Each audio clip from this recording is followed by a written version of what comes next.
പരിചയം പോലും ഇല്ലാത്ത 4 യുവാക്കളെ ഈ ഗെയിമിന് വേണ്ടി സെലക്ട് ചെയ്തു.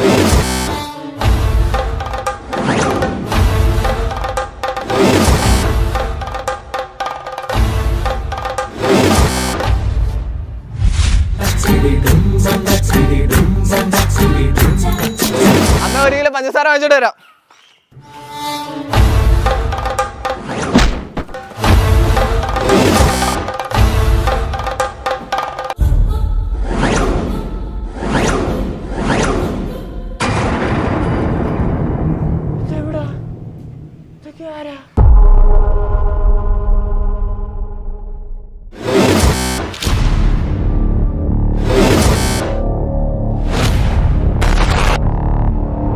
എല്ലാവർക്കും സ്ക്വിഡ് ഗെയിം ഇൻ കേരളയിലേക്ക് സ്വാഗതം.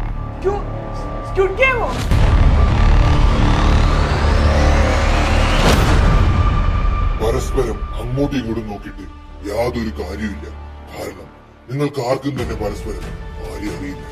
ഞങ്ങളെ എന്തിനാ കൊണ്ടുവന്നത്? നിങ്ങളിപ്പോൾ ഒരു ഗെയിമിൽ എൻ്റർ ആയിരിക്കുകയാണ്. എന്ത് ഗെയിം? നിങ്ങൾക്കൊരു 3 ടാസ്ക് വരും. അതിൽ ജയിക്കുന്നവർക്ക് ജീവനോടെ വെളിയിൽ പോകാൻ സാധിക്കും. ഇതേതോ പ്രാന്തരം കണ്ട, അതുകൊണ്ട് വാതില് തുറന്നു കിടക്കുന്നു. നമുക്ക് പോയി രക്ഷപ്പെട്ടാലോ? അത് ശരിയാണല്ലോ, രക്ഷപ്പെടാം. നിങ്ങളെ ആരും ഇവിടെ പൂട്ടിട്ടിട്ടില്ല. നിങ്ങൾക്ക് എപ്പോ വേണമെങ്കിൽ രക്ഷപ്പെടാം. പക്ഷേ എന്ത് പക്ഷേ? ടാസ്കിന് മുമ്പ് നിങ്ങളിവിടുന്ന് പോകാൻ ശ്രമിച്ചാൽ ആ നിമിഷം പോകാൻ ശ്രമിക്കുന്നത് ബന്ധുവായിരിക്കും. എങ്ങനെ? എല്ലാവരെയും കയ്യൊന്ന് ശ്രദ്ധിച്ചേ.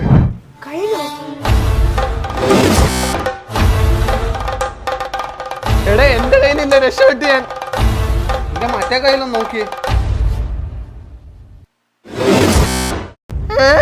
എന്നിട്ട് ആ 4 യുവാക്കൾക്കും ഒരു രീതിയിലും ആ ഗെയിമിൽ നിന്ന് പോകാൻ പറ്റാത്ത തരത്തിലുള്ള കാര്യങ്ങൾ ചെയ്തു വെക്കുന്നു. എങ്ങാനും വെളിയിൽ പോകാൻ ശ്രമിച്ചാൽ അപ്പൊ ഇത് ബ്ലാസ്റ്റ് ആവും. അപ്പൊ എങ്ങനെയാ